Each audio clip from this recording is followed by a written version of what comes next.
Hello, नमस्ते all aspirant welcome back in my YouTube channel. So हम यहाँ पे एनवायरनमेंट का मॉड्यूल देख रहे हैं। इसके लास्ट आपने पार्ट देख रखे होंगे, लगभग 6 पार्ट इसके आ चुके हैं, राइट? जिसमें अप्रैल 2024 से लेके अक्टूबर 2024 तक के करंट के कंपाइलेशंस हैं। मैं आपको बता दूँ हम इसको कैसे फिनिश कर रहे हैं, हम 1 आवर के शेड्यूल्स में इसको लेके चल रहे हैं, जिससे कि हमारा जो अदर पार्ट्स जो भी हम रीड करते हैं और यू कैन से दैट जिसमें स्टैटिक्स एंड सीसेट होता है, वो हमारा डिस्टर्ब नहीं होना चाहिए।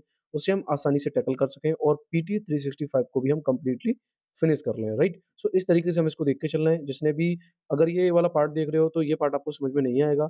इससे पहले के पार्ट आप जाके ज़रूर देखें, तो वो आपके लिए ज़्यादा बेटर होगा, ठीक है? तो हम बात करते हैं हमने कहाँ-कहाँ तक फिनिश कर लिया था। हमने कंप्लीटली बायोडायवर्सिटी को फिनिश कर लिया था एंड देन क्लाइमेट चेंज हमारा कंप्लीटली फिनिश था। उसके बाद हम पॉल्यूशंस में आ गए थे, तो पॉल्यूशन में भी हमने बहुत सारे पार्ट इसके खत्म कर रखे थे, राइट? अच्छा, अब हमारे पास था नेक्स्ट अगर बात करें, तो पॉल्यूशन हमारा फिनिश हो गया था, जिसमें हमने ऑर्गेनाइजेशन एंड न्यूज़ ये भी कंप्लीट करी थी, जिसमें एनजीटी था, सेंट्रल ग्राउंड वाटर बोर्ड था, जिसका फरीदाबाद में हेडक्वार्टर है, राइट?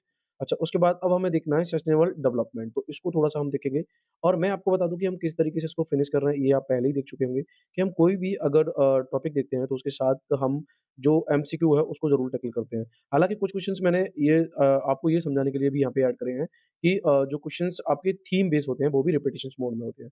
तो लास्ट आपने ज़रूर देखा होगा, तो आपने समझा होगा कि किस तरीके से हम लोग इस पे फ़ोकस कर रहे हैं, राइट? सो हम सीधा टॉपिक पे आते हैं, हमारा आज का टॉपिक क्या रहेगा? टॉपिक है हमारे पास सस्टेनेबल डेवलपमेंट, राइट? तो इसके अंदर सब टॉपिक हम देखेंगे एसडीजी इंडिया इंडेक्स 2023 एंड 24। सो इसके बारे में हम थोड़ा-सा देखने से पहले ये समझेंगे कि एक्चुअली में ये न्यूज़ में क्यों है। तो अभी हुआ क्या है कि ये जो इंडेक्स था, इसको रिलीज़ करा गया था नीति आयोग के द्वारा 23-24 सेशन के थ्रू, राइट? तो इसलिए ये न्यूज़ में है। अब बात करते हैं हम जो अपना सस्टेनेबल डेवलपमेंट है उसके बारे में। You can say that SDG sustainable development goals India index, right? So इसकी बात करेंगे तो ये 4th एडिशन रिपोर्ट्स है और ये मेज़र करता है एंड ट्रैक करता है नेशनल के प्रोग्रेस को, जितनी भी स्टेट्स हैं और यूनियन टेरिटरी है, ठीक है? और इसमें 113 इंडिकेटर्स होते हैं, ठीक है? जो कि अलायंस है किसके ministry of statistics and programme implementation national indicator framework के थ्रू, राइट? स्कोर रेंज की बात करेंगे तो वो 0 से 100 के बीच में होती है। स्कोर 100 का मतलब है स्टेट और यूटी ने अचीव कर लिया है टारगेट सेट 2030 तक। अच्छा, स्टेट्स जो कि डिवाइड होती हैं 4 कैटेगरी में, जैसे achiever, front runners and performers and aspirants, right? तो इस तरीके से इनको डिवाइड करा गया है 4 कैटेगरीज़ में। अगर 100 आ रहा है, हमने अभी रेंज देखी थी 0 से 100 के बीच में, अगर 100 आ रहा है तो वो अचीवर है, 65 से 99 के बीच में तो फ्रंट रनर है। परफॉर्मेंस का मतलब है कि वो 50 से 64 के बीच में और एस्पिरेंट यू कंसीडर 0 से 49, तो सबसे लोएस्ट यहाँ पे एस्पिरेंट है। आगे बात करते हैं हम की फंडिंग की क्या है। तो इसमें कंपोजिट जो स्कोर है इंडिया का इम्प्रूव हुआ है। अगर हम देखें लास्ट 66 2022-21 में और अभी 71 है 23 एंड 24 में। So you can say that अभी हम कहाँ पर हैं? फ्रंट रनर्स में, ना कि अचीवर्स में नहीं है अभी। ये थोड़ा-सा हमें समझना है। तो यूपीएससी में हमने देखा था कि लास्ट क्वेश्चंस कैसे पुट हो रहे थे, क्वेश्चंस को हम कैसे रिवाइज़ कर रहे थे, हम कोशिश कर रहे थे कि हम लाइन बाय लाइन तो पढ़ें, बट उसमें से हम टैकल करें कि क्या चीज़ हमारे लिए इम्पोर्टेंट है और क्या नहीं है, राइट? अगर हम बात करें ऑल स्टेट्स की, तो इन्होंने इम्प्रूवमेंट जो है अपना ओवरऑल स्कोर दिखाया है। टॉप स्टेट जो है उसमें उत्तराखंड एंड केरला है और टॉप यूनियन टेरिटरी की बात करें तो चंडीगढ़ से है, राइट? अच्छा, आगे बात करते हैं। ये देखिए, हालाँकि यूपीएससी का क्वेश्चन्स है, बट ये सीएपीएफ का क्वेश्चन्स है। तो हम इसको देख लेंगे, हालाँकि इस टाइप के क्वेश्चन यूपीएससी में नहीं बनते हैं, 2022 में पूछा गया था। अच्छा, आगे बात करते हैं हम, क्या है फिर हमारे पास? ओके। सो यहाँ क्लियर दिख रहा है ना? राइट। अगर हम एसडीजी की बात करें तो national indicator framework progress report 2024 वो क्या कहती है? सो इसको रिलीज़ करा गया ministry of statistics and programme implementation यानी कि मॉस्पी के द्वारा और इसमें कंसल्टेशन किसकी थी? जो भी कंसर्न मिनिस्ट्री है, यूएन एजेंसी है एंड अदर स्टेक होल्डर्स हैं। तो इन लोगों ने कंसल्टेशन दिया था नेशनल इंडिकेटर फ्रेमवर्क को यू कंसीडर उसकी रिपोर्ट को इम्प्लीमेंट करने के लिए। दिस एनुअल रिपोर्ट जो है वो फैसिलिटेट करती है, मॉनिटरिंग होगी किसकी? जो सस्टेनेबल डेवलपमेंट गोल्स प्रोग्रेस है एट अ नेशनल लेवल पे। तो ये थोड़ा-सा हमें समझना है। हम बात कर रहे हैं अभी किसकी? एसडीजी नेशनल इंडिकेटर फ्रेमवर्क यानी कि एनआईएफ की, राइट? अच्छा, उसके बाद की फाइंडिंग क्या है? इसमें पॉजिटिव प्रोग्रेस जो शो हो रही है इन अ सम इंडिकेटर, जिसमें no poverty you can see that जो एसडीजी 1 में दिखाई जाएगी, ज़ीरो हंगर आपका एसडीजी 2 में। इतना डेटा आपको नहीं याद रखना है, बस आपको नॉर्मल-नॉर्मल बातें ज़रूर समझनी है। जेंडर इक्वालिटी आपको एसडीजी 5 में, क्लीन वाटर एंड सैनिटेशन आपको एसडीजी 6 में, रिड्यूस इनइक्वालिटीज ये आपको मिलेगा एसडीजी 10 में and sustainable cities and community sustainable you can say that SDG 11 में। सो ये थोड़ी सी इंपॉर्टेंट है हमारे पास कि जो सस्टेनेबल डेवलपमेंट गोल फर्स्ट क्या कह रहा है, सेकंड क्या कह रहा है, 5 क्या कह रहा है, 6 क्या कह रहा है, 10 क्या कह रहा है, 11 क्या कह रहा है। तो ये इंपॉर्टेंट चीज़ हमें उठानी होती है, राइट? आगे बात करें हम सस्टेनेबल डेवलपमेंट रिपोर्ट 2024 की, तो इसको रिलीज करा गया UN sustainable development solution network यानी कि एसडी एसएन के द्वारा। इसमें क्या-क्या हाइलाइटेड है? ऑन एवरेज बात करें तो लगभग 60% जो है एसडीजी टारगेट है वो ट्रैक पर है, जो कि you can see that met होगा बाय 2030 तक, ये थोड़ा-सा हमें देखना है। फ़िनलैंड की जो रैंक है वो फर्स्ट है, उसके बाद है स्वीडन एंड डेनमार्क, ठीक है? किसमें? जो एसडीजी रिपोर्ट आई है 2024। इंडिया की रैंक कितनी है इसमें? 109 है। लगभग 100 यू कैन सी दैट 66 कंट्रियों में से हम 109 नंबर पे हैं। और जो हमारा ट्रैक अभी हम क्लियर कर रहे थे ये performance and poverty reductions and quality educations target है, व्हाइल डिक्रीज़ हुआ है किसमें? Progress in sustainable cities and climate action target. अच्छा, new index of support to UN based multilateralisation की बात करें तो इसमें रैंक जो है कंट्रियों की वो किस बेस पे होती है? एंगेजमेंट के आधार पर, जो कि यूएन सिस्टम से होता है। उसके बाद बात करें हम तो बारबाडोस रैंक जो है वो हाईएस्ट है, इंडिया की 139 है, किसमें? यूएनएमआई में। तो अगर इतना डेटा नहीं याद रखना आपको तो बस आप थोड़ा-सा ये ज़रूर देख लेंगे कि ये रिपोर्ट एक्चुअली में क्या टारगेट करती है, कितने इसमें यू कैन से दैट जो रेंज होती है। एंड इंडिया की बात करें तो उसमें से टॉप स्टेट्स कौन है, यूटी कौन है, वो थोड़ा-सा हमें देखना है। आगे बात करेंगे हम सस्टेनेबल डेवलपमेंट गोल्स रिपोर्ट्स 2024। तो वही वाली बात है, इसको रिलीज़ करा गया UN department of economic and social affair यानी कि यूएन डेसा के द्वारा। अब आप यहाँ पे एक बात समझ रहे होंगे कि अभी हम देख रहे थे सस्टेनेबल डेवलपमेंट रिपोर्ट 2024 और ये हमारी बात कर रही है किसकी? गोल्स की। तो ये थोड़ा-सा अंतर आपको देख के चलना है। इसकी बात करेंगे तो इसको अलग डिपार्टमेंट रिलीज़ करता है और उसको अलग डिपार्टमेंट रिलीज़ करता है। यहाँ पे उसमें कितना था? 16% था कि हमने एसडीजी टारगेट को you can say that achieve करा है एंड एक्सपेक्ट है कि हम अचीव करेंगे कब तक? 2030 तक, राइट? इंडिया स्टेटस की बात करेंगे हम एसडीजी पॉजिटिव प्रोग्रेस क्या है? एसडीजी 3 जिसमें मैटरनल मोर्टेलिटी रेशियो के डिक्लाइन हुआ है एंड देन एसडीजी 4 जो है वो increase in a gross enrolment ratio in a higher secondary educations. SDG 7 की बात करेंगे तो इसमें स्टॉल करेगा रिन्यूएबल एनर्जी जनरेटिंग कैपेसिटी जो कि शो करेंगे वो स्पीड से बढ़ रहे हैं वैल्यू फ्रॉम द 2014-15 से लेके 23-24 तक। एसडीजी 9 की बात करेंगे तो यहाँ पे नंबर ऑफ जो patent you can see that patent कराई जाती है ना चीज़ें वो फ्रॉम द 2015-16 से 23-24 तक, राइट? तो ये आपने देखा होगा किस तरीके से यहाँ पे हमें नॉर्मली समझना था कि एक सस्टेनेबल डेवलपमेंट रिपोर्ट्स होती है, उसके बाद एक सस्टेनेबल डेवलपमेंट गोल्स रिपोर्ट्स होती है। इसको रिपोर्ट कर रहा था एसडीएसएन और इसको कर रहा था यूएन डेसा। ये थोड़े से अंतर आपको समझने होते हैं, यूपीएससी यहीं पे आपको राउंड फिगर करेगा। सारी लाइन बाय लाइन नहीं याद करनी है, कुछ गोल्स हमें देख लेने हैं, कौन से नहीं है। अब देखिए ये हमारा क्वेश्चन नहीं है पर अभी हम इसको देख लेते हैं एक बारी। Based on the scoring on SDG यानी sustainable development goals India index, the NITI Aayog has classified various system to certain categories, which one of the following is not one of the categories. अब इनमें से ये पूछा है कि कौन-सी कैटेगरीज़ नहीं है। तो देखिए एस्पिरेंट हमने देखा था जो 0 से 49 था, परफॉर्मर्स भी हमने देखा था, अचीवर तो 100 पे था ही, बट हमने फास्ट रनर नहीं देखा था। तो श्योर शॉट है कि हमारा आंसर इसमें से क्या हो जाएगा? थर्ड। तो ये मैंने आपकी नॉलेज को डेवलप करने के लिए दे दिया, हालाँकि यूपीएससी में क्वेश्चंस इस लेवल से नहीं बना है, राइट? अच्छा, आगे बात करते हैं फिर हम चिपको मेमो। तो ये भी हमारा पीसीएस में क्वेश्चन है, यूपीएससी में नहीं बना है। इसको हम बाद में टैकल करेंगे, सो देखते हैं क्या है। 2023 में क्या हुआ है कि 50वीं एनिवर्सरी मनाई जा रही है किसकी? चिपको मूवमेंट की, इसलिए न्यूज़ में है। अब अगर हम चिपको मूवमेंट्स की बात करें तो ये वायलेंट नहीं, non violent you can say that movement था, जो कि किसके अगेंस्ट में था? यानी कि जो वन कटाई होती है, उसके विरोध में। यानी कि कुल मिला के ये है कि कुछ जो चिपको आंदोलन कर रहे थे लोग, वो ये चाह रहे थे कि भई जो है, जो जंगलों की कटाई हो रही है, वो नहीं होनी चाहिए, ठीक है? और वो हो रही थी कहाँ से? रानी ब्लेस से, एक गाँव का नाम है, जो कि उत्तराखंड चमोली डिस्ट्रिक्ट्स में पड़ता है। तो ये थोड़ा-सा हमें देख लेना है कि इसकी जो ओरिजिन है चिपको मूवमेंट्स का वो कहाँ से हुआ है? उत्तराखंड के चमोली डिस्ट्रिक्ट से जहाँ पे रैनी विलेज पड़ता है, राइट? अच्छा, ओरिजिन की बात करेंगे तो ये 18th सेंचुरी में इसका ओरिजिन हुआ, जिसको स्टार्ट करा गया किसके द्वारा? राजस्थान बिश्नोई कम्युनिटी के द्वारा। तो ये बिश्नोई कम्युनिटी तो आपने कई बारी सुनी होगी न्यूज़ में या फिर यूट्यूब पे, राइट? अच्छा, इसके बाद इसको लीड करा गया था अमृता देवी, जो कि against the order of the king of Jodhpur. तो जो जोधपुर के राजा थे, उनके विरोध में, यानी कि जोधपुर के राजा चाहते थे कि पेड़ की कटाई हो, बट अमृता देवी चाहती थी कि भई जो है पेड़ों की कटाई ना हो। तो उनके साथ पूरा राजस्थान बिश्नोई कम्युनिटी था। इसके रिजल्ट में क्या होता है कि जो रॉयल डिक्री थी, बैन हो गई cutting of the tree in all Bishnoi village. तो ये बात इसका एक फ़ायदा मिला। इसको lead by primarily village women, जो गाँव की प्राइमरीली वूमेन थी, वो लीड कर रही थी इसको, with the leader Sundarlal Bahuguna, right? और उसके बाद चंडी प्रसाद भट्ट, गौरा देवी, तो ये लोग इसको लीड कर रहे थे। तो ये आपको चिपको मूवमेंट्स के कुछ नेम याद रखने हैं।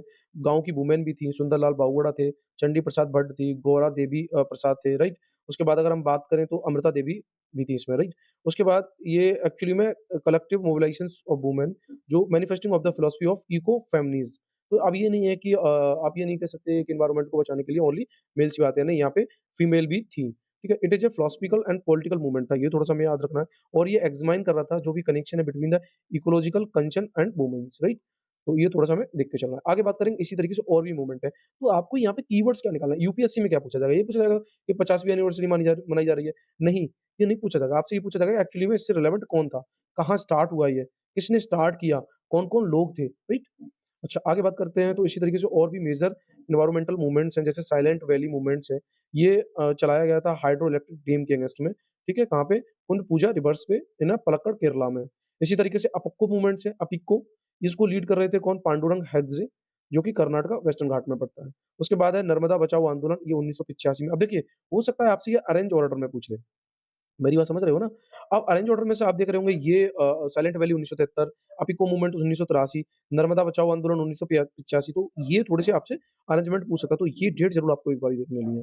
तो नर्मदा बचाओ को लीड कर रहे थे जो एनवायरमेंटल एक्टिविस्ट थे, मेधा पाटकर, ठीक है? अगेंस्ट किसके थे ये? Construction of the large dam on Narmada. तो नर्मदा पे जो बड़ा डैम बनना था उसके विरोध में ये you can say that perform कर रहे थे नर्मदा बचाओ आंदोलन को। उसके बाद अदर इम्पोर्टेंट एनवायरमेंटल मूवमेंट जैसे चिलिका बचाओ आंदोलन, ठीक है? उसके बाद जो ये था बॉक्साइट जो माइनिंग हो रही थी उसके अगेंस्ट में, कहाँ पे? कुशीपुर गंधामर्धन एनवायरमेंटल प्रोटेक्शंस, राइट? तो ये थोड़ी-सी हमें देखना है कि ये कुछ और भी मूवमेंट हैं, जैसे चिल्का है, उसके बाद गंधामर्धन एनवायरमेंटल प्रोटेक्शंस है। तो अब देखिए ये नहीं मैंने एक बारी देखा था, बट मैं भी यहाँ थोड़ा-सा फर्स्ट टाइम ही देख रहा हूँ, बट आप समझ सकते हैं कि ये तो हमारे लिए थोड़ा-सा इम्पोर्टेंट हो जाता है, राइट?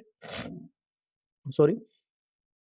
क्वेश्चंस कैसे बनाया था? देखिए डायरेक्ट हिट करा गया था क्वेश्चंस, तो आपको एक बारी में लगा देना है। क्वेश्चन है आपसे, Chipko movement was basically against, actually में किसके अगेंस्ट में था? तो यहाँ पे आप देख रहे होंगे ये दे रहा है water pollutions, noise pollutions, deforestations and culture pollution. तो भाई इनके किसी के भी विरुद्ध नहीं था, ये था डिफॉरेस्टेशन, ठीक है? यानी कि वनों की कटाई ना हो, उसके रिगार्डिंग था। तो आंसर हमारा क्या हो जाएगा इसका?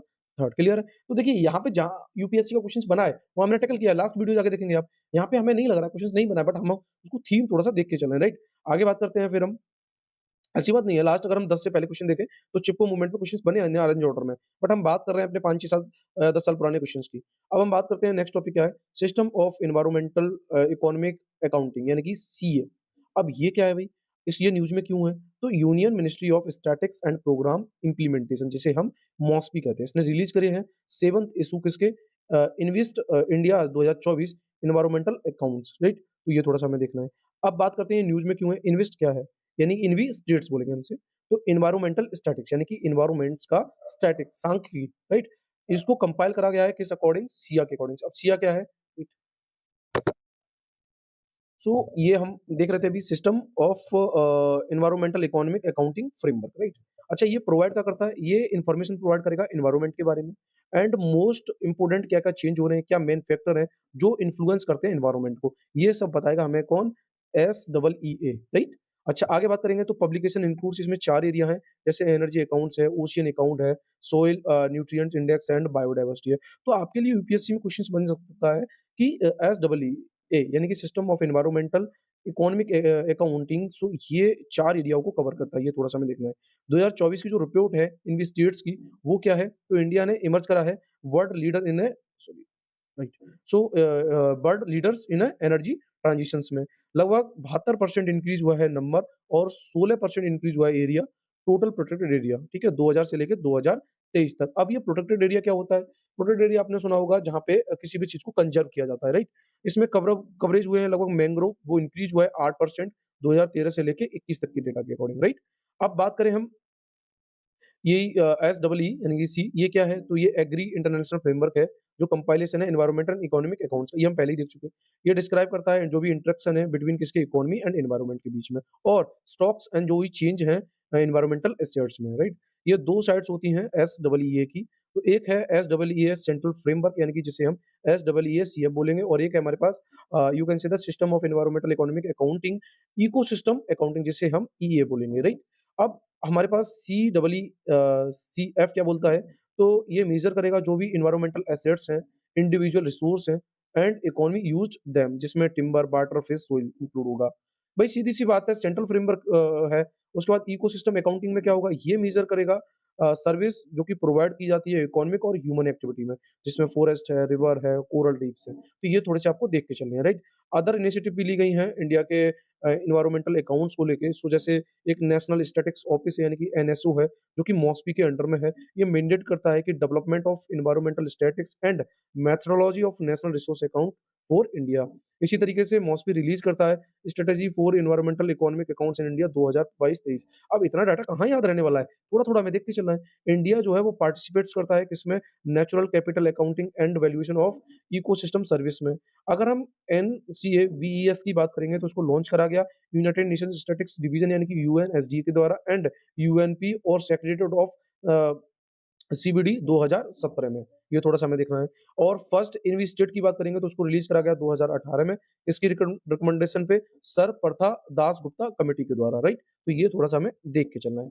आगे बात करते हैं, इससे रिलेटेड और भी न्यूज़ हैं तो देखते हैं, जैसे ग्रॉस एनवायरमेंटल प्रोडक्ट इंडेक्स है, ये उत्तराखंड में has become the first Indian state to launch gross environment product index. तो जेपी को फर्स्ट टाइम कहाँ पे लॉन्च करा गया? उत्तराखंड में, ये हमें देखना है। उसके बाद जेपी की बात करेंगे तो ये नोबल मेथड है जो इवैल्यूएट करेगा इकोलॉजिकल डेवलपमेंट को, जो कि ह्यूमन इंटरवेंशन के द्वारा होती है। ये थोड़ा-सा हमें देखना है। इसके 4 पिलर हैं, air, soil, tree and water, right? अच्छा, उसके बाद फॉर्मूला हमें नहीं याद रहे ना रहे, डज़न्ट मैटर, बट हमें ये देखना है कि इसके 4 पिलर्स हैं। सिग्निफिकेंस की बात करेंगे तो ये हेल्प करता है असेस करने में कि जो एंथ्रोपोलॉजिकल प्रेशर्स का इम्पैक्ट होगा एंड क्वांटिफाई कंट्रीब्यूशंस होगा of natural ecosystem to the economy and overall welfare. तो हमारे लिए जो-जो इम्पोर्टेंट था, वो हमने टैकल कर लिया। सारा कुछ हमें माइंडसेट नहीं बनाना है अपना, लाइन बाय लाइन नहीं पढ़ना है हमें, राइट? ये बात मैं पहले ही कह चुका हूँ आपको। सो अब हम आते हैं alternative fuels and energy efficiency पे। तो इसमें सबसे पहले हम देखेंगे रिन्यूएबल एनर्जी इन इंडिया। तो उसके बारे में थोड़ा-सा हम डेटा देखेंगे, क्वेश्चन्स बनने के चांस हैं यहाँ से, तो मे बी श्योर शॉट है कि आपको ये थोड़ा-सा याद होना चाहिए। अगर हम स्टेटस की बात करें रिन्यूएबल एनर्जी इन इंडिया की, तो जो रिन्यूएबल एनर्जी सोर्स का शेयर है इंक्लूजिंग हाइड्रो इसमें शामिल है। सो ये टोटल इंस्टॉलमेंट जनरेशन कैपेसिटी है हमारी 45.0% यू कैन से दैट, ये नवंबर 2023 तक का डेटा है। सोर्स वाइज़ शेयर की बात करें तो ये डिक्रीजिंग ऑर्डर में, जैसे हमारे पास सोलर सबसे ज़्यादा, उसके बाद विंड है, फिर हाइड्रो है। ये सब रिन्यूएबल एनर्जी है, ध्यान रखनी है आपको। उसके बाद बायोमास पावर एंड कोजेंस है, स्मॉल हाइड्रो पावर है, वेस्ट टू एनर्जी है। अब यूपीएससी में जैसे हमने कल डिस्कस करा था ice cap, ground water and river, lake, इस तरीके से हमने अरेंजिंग ऑर्डर में लगाया था। तो ये थोड़ा-सा आपको एक बारी कहीं नोट कर लेना है। ये डेटा आपसे पूछने के फुल्ली चांस है कि रिन्यूएबल एनर्जी की बात करेंगे तो सोर्स वाइज़ डिक्रीजिंग ऑर्डर में क्या है, ये हमें देख के चलना है। रिन्यूएबल एनर्जी कैपेसिटी की बात करेंगे तो ये ग्रीव होता है 165% लगभग 10 साल में, 2014 से लेके 24 तक। तो ये भी हमारे लिए एक अच्छी खबर है। Leading status in renewable energy capacity की बात करेंगे तो राजस्थान टॉप लिस्ट में आता है, उसके बाद गुजरात, तमिलनाडु एंड कर्नाटका। ये हमारे लिए बहुत ज़्यादा इंपोर्टेंट हो जाता है, ठीक है? तो आपको यहाँ पे थोड़ा-सा ये डेटा याद रखना है, सॉरी, आपको यहाँ पे आपको यहाँ पे ये डेटा याद रखना है।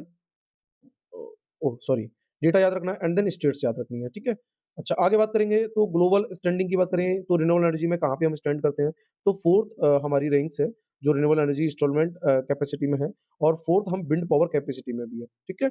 इंडिया जो है ओवरटेक करा है किसको, जापान को, become a 3rd largest solar power generator in you can see that 2023। तो ये रिपोर्ट कौन जारी करता है? Global electricity report 2024, right? अच्छा, आगे बात करते हैं इनिशिएटिव क्या ली गई है भारत के द्वारा रिन्यूएबल एनर्जी को लेके। सो जैसे नेशनल ग्रीन हाइड्रोजन मिशंस है, PLI scheme for national programme on high efficiency solar, जो पीवी मॉड्यूल्स है, एंड पीएम कुसुम है, पीएम सौर्य घर मुफ्त बिजली योजना है, सोलर पार्क स्कीम है, ग्रीन एनर्जी कॉरिडोर प्रोजेक्ट है। तो ये सब रिन्यूएबल एनर्जी को लेके इनिशिएटिव ली गई है भारत में। तो थोड़ा-थोड़ा आपको देख लेना है, कोई ज़्यादा हमारे लिए इम्पोर्टेंट नहीं है, बट आपका माइंडसेट बना होना चाहिए कि भाई हाँ, ये जो पीएम कुसुम है या फिर ये सौर्य घर है, ये सब कुछ हमारी रिन्यूएबल एनर्जी के थ्रू इनिशिएटिव है।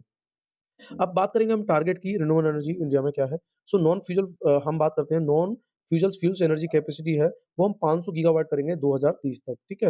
एट लीस्ट हम हाफ जो है इसका एनर्जी रिक्वायरमेंट है, वाई रिन्यूएबल एनर्जी, वो भी हम करेंगे कब तक? 2030 तक। क्लियर कट है? तो जो भी चीज़ें हमारे लिए इंपोर्टेंट होती हैं उसको हम टैकल कर लेते हैं। यहाँ पे आपके लिए 2 चीज़ें बहुत ज़्यादा इंपोर्टेंट थी, एक तो ये एंड देन जो भी लीडिंग स्टेट्स हैं वो, ठीक है? और थोड़ा बहुत एक बारी आपको इनिशिएटिव देख लेनी है। एक कहते हैं ना सरसरी निगाह से या माइंडसेट बना देना है अपना, और रैंक बहुत इंपोर्टेंट है हमारे लिए, कॉन्शियस बनने के पूरे चांस होते हैं। अब बात करते हैं, फिर हमारे पास है जस्ट एनर्जी ट्रांजिशन, तो ये क्या है? तो पहले हम थोड़ा-सा न्यूज़ देख लेते हैं क्या है। तो इंडिया ने अंडरस्कोर किया है need for the global climate justice and equitable action during the second annual high level ministerial round table हुई है on just transition at COP 29। तो कॉप 29 पहले ही डिस्कस कर चुके, वहाँ भी हमने इसको डिस्कस करा था एक बारी, तो और देख लेते हैं हम एक बारी क्या है, क्या नहीं है। सो हम बात करते हैं यहाँ पे, राइट? वो तो स्टेप हम बाद में देखेंगे। अब हमारे पास या सो हम बात करते हैं जस्ट ट्रांजिशंस की। तो जो greening the economy in a way that is fair and inclusion की बात है। यहाँ पे पॉसिबल हो कि everyone concern and creating decent work opportunity and levelling no one behind. इसमें कोई भी आदमी नहीं छुपना चाहिए या कोई पर्सन नहीं छुपना चाहिए। ये कौन जारी करता है? इंटरनेशनल लेबर ऑर्गेनाइजेशंस का। आप ये भी कह सकते हो कोटेशन है या क्या है। अच्छा, जस्ट ट्रांजिशन की बात करेंगे तो उसको रिकॉग्नाइज़ करा गया। जस्ट ट्रांजिशन डिक्लेरेशंस एग्रीड के द्वारा कहाँ पे? UN climate change conference in Scotland COP 26 में। इसके की एलिमेंट्स में इक्विटी है, इंक्लूजन है, सस्टेनेबिलिटी है। इक्विटी क्या बात करती है? ये प्रोटेक्ट करती है रिस्क एंड लाइवलीहुड जो भी वर्कर हैं एंड कम्युनिटीज़ हैं उनके। पर्टिकुलरली जो डिपेंड्स हैं फॉसिल फ्यूल्स और अदर हाई कार्बन इंडस्ट्री पे, ठीक है? तो उनको equity you can say that protect करने का काम करती है। इंक्लूजन की बात करेंगे तो ये इंश्योर करता है जितने भी स्टेक होल्डर्स हैं, उसमें वर्कर होंगे, गवर्नमेंट होगी, इंडस्ट्री होगी, सिविल सोसाइटी होगी, वो सब इन्वॉल्व होंगे किसमें? डिसीजन मेकिंग में, राइट? तो ये थोड़ा-सा हमें देख के चलना है। सस्टेनेबिलिटी की बात करेंगे तो ये अलाइन होता है इकोनॉमिक एंड सोशल सिस्टम जो कि गोल्स है रिड्यूस करेगा क्या? Green house gas emissions and conserve करेगा नेचुरल इको सिस्टम्स को, ठीक है? तो ये थोड़ी-थोड़ी चीज़ें आपको देख के चलनी है कि जस्ट एनर्जी ट्रांज़ैक्शंस में हम लोग क्या-क्या कर रहे हैं, क्या-क्या की एलिमेंट्स हैं इसके।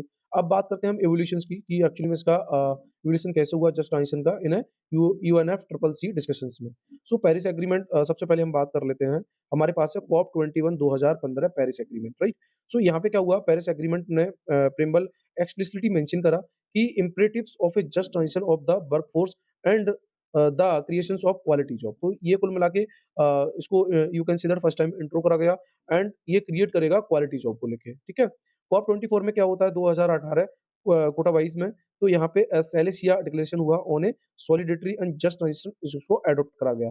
उसके बाद कॉप 26 यानी कि जो कि 2021 ग्लासगो में हुआ, वो क्या कह रहा था? वो कह रहा था कि साउथ अफ्रीका ने अनाउंस करा है just energy transition partnership. COP 27 2022 में क्या होता है? शर्म एल शेख में, यहाँ पे जस्ट ट्रांजिशन वर्क प्रोग्राम इसको लॉन्च करा गया। और कॉप 28 में 2023 दुबई में first time dialogue under the just transitions work programme इसको एक स्थान मिल गया, क्लियर है? तो इस तरीके से इसका इवोल्यूशंस हुआ, तो ये थोड़ा-सा हमें देख के चलना है। क्या-क्या स्टेप लिए गए हैं अगर हम जस्ट ट्रांजिशन की बात करेंगे, तो जैसे जस्ट एनर्जी ट्रांजिशन पार्टनरशिप है जिसको लॉन्च करा गया कॉप 26 ऑफ यूएनएफसीसीसी में। आईओएल की गाइडलाइन जो है just transition toward environmental sustainable economist and society for all जिसको अडॉप्ट करा गया 2015 में। Just transition for all initiative जिसको वर्ल्ड बैंक चला रहा है, राइट? इसी तरीके से रिन्यूएबल एनर्जी टेक्नोलॉजी एक्शंस ये सब स्टेप लिए गए इसके लिए जस्ट ट्रांजिशन के लिए, ठीक है? अच्छा, इसमें first joint working group meeting was held between the representative of India and US. इसको अनाउंस करा गया इंडिया और यूएस जॉइंटली 2023 में under strategic clean energy partnership जिसको लॉन्च करा गया 2021 में। राइट? तो ये थोड़ा-सा जस्ट एनर्जी ट्रांज़ैक्शन था कि भई जो भी एनर्जी है उसको हम किस तरीके से ट्रांज़िशन करेंगे। आगे बात करते हैं इसके रिलेटेड में और भी न्यूज़ है जैसे एनर्जी ट्रांज़िशन इंडेक्स की बात करेंगे, तो वर्ल्ड इकोनॉमिक फोरम ने रिलीज़ करी है पोस्टिंग अभी डी इतना कहाँ हमें सब याद रहना है, थोड़ा-थोड़ा देख के चलना है। Posting effective energy transition 2024 report. ये तो हम पहले ही क्लियर कर चुके हैं कि जितनी भी मिनिस्ट्री होंगी, ठीक है? या फिर आप कह सकते हो डिपार्टमेंट है, या फिर आप कह सकते हो मिनिस्ट्री हो गई, डिपार्टमेंट हो गए, ठीक है? तो ये सब लॉन्च करे जाते हैं या लॉन्च किए जाते हैं, रिलीज़ किए जाते हैं, वो 90% क्वेश्चन्स हमारे गलत होते हैं इन यूपीएससी प्रीलिम्स तो उसको हम 100% गलती करके आएँगे, चाहे हमारा वो सही क्यों ना हो, क्योंकि उसके चक्कर में अपना माइंडसेट नहीं बिगाड़ेंगे, ठीक है? तो एक्चुअली में बस ये देखना कि ये है क्या? सो ये रिपोर्ट किस बेस पे है? एनर्जी ट्रांजिशन इंडेक्स में, जिसने इवैल्यूएट करती है 120 कंट्रियों को। ETI you can say that energy transition index की बात करेंगे, इसका 2024 का जो फ्रेमवर्क है, वो ऑफर करता है comprehensive assessment of country's energy systems को। एनर्जी ट्रांजिशन की बात करेंगे तो ये रेफर करता है shipping energy productions away from the source that release a lot of green house gas such as a fossil fuels. तो कुल मिला के हम you can see that energy productions कर रहे हैं जिसमें ग्रीन हाउस गैस का इतना यूज़ नहीं कर रहे हैं हम और फॉसिल्स फ्यूल्स का भी इतना यूज़ नहीं कर रहे, राइट? की फंडिंग की बात करेंगे तो इंडिया की रैंक है 63rd है, अप टू 67 इन 2023 में थी।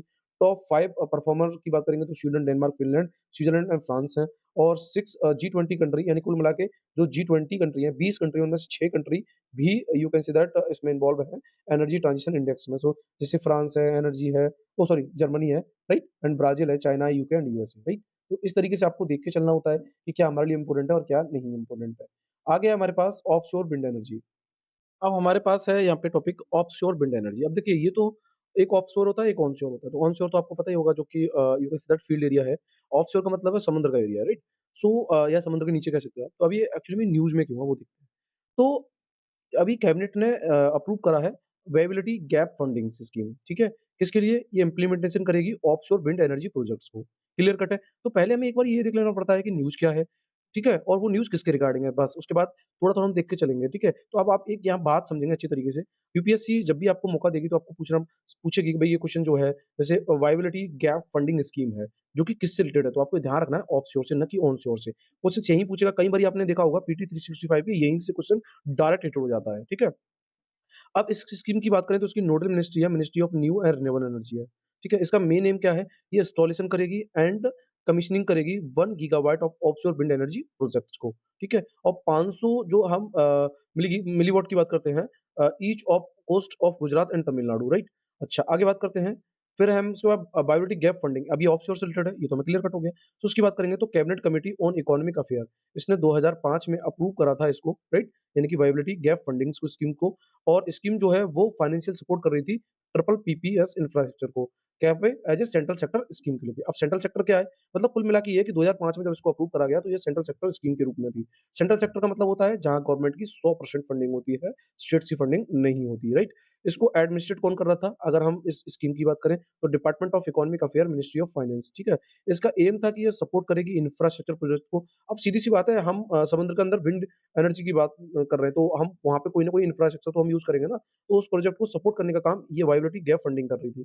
That are economically justified but fall marginally short of financial viability, और सपोर्ट कर रही थी under this scheme is available only for the infrastructure project. तो इसके अंदर वही प्रोजेक्ट आएंगे जो इंफ्रास्ट्रक्चर प्रोजेक्ट है, जहाँ पे प्राइवेट सेक्टर स्पॉन्सर है, right? And selected through a process of competitive windings. तो ये थोड़ा सा आपको देख के चलना है। आगे बात करते हैं हम जो ऑफशोर विंड एनर्जी के फैक्ट के बारे में। तो यहाँ पे हमें मिलता है, वेट, सो पहला क्या कहता है हमें, जो एमएनआरई है, यानी कि ministry of new and renewable energy, right? इसने टारगेट करा है 30 गीगावाट ऑफशोर विंड इंस्टॉलेशन करेंगे हम 2030 तक, under national offshore wind energy policy 2015, right? इसके थ्रू। तो ये थोड़ा सा आपको याद रखना है कि ministry of new and renewable energy, इसका मेन टारगेट है कि वो 30 गीगावाट को ऑफशोर विंड इंस्टॉलेशन करेंगे। उसके बाद comparison of offshore and onshore wind energy projects, तो ये थोड़ा सा हम देख लेते हैं क्या क्या है इनमें अंतर। सो ऑफशोर तो हमें क्लियर है कि भाई वो समुद्र के अंदर है, ऑनशोर का मतलब है फील्ड में, तो समुद्र से तट क्षेत्र में है। अब प्रोस की बात करेंगे, क्या-क्या इसके प्रोस हैं, क्या-क्या कंसर्न है, तो क्या-क्या फ़ायदे हैं। तो देखिए, ऑफशोर विंड एनर्जी से जनरेट होगी मोर एनर्जी, एफिशिएंसी बढ़ेगी और लेस इंस्टीट्यूट्स होगी, राइट? अच्छा, ये तो प्रॉफिट है इसके, यू कैन सी दैट।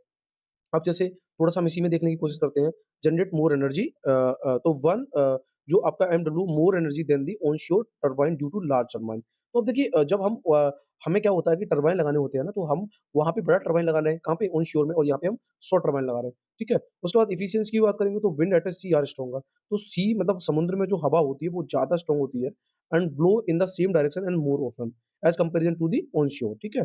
अच्छा, उसके बाद इंटर्नशिप की बात करेंगे तो यहाँ पे हमें एनवायरमेंटल इम्पैक्ट जो है उसकी कम आवश्यकता है। No issue of land acquisition, अब सीधी-सी बात है, जब हम ऑफशोर कर रहे हैं तो हमें लैंड को एक्वायर करने की भी कोई आवश्यकता नहीं है।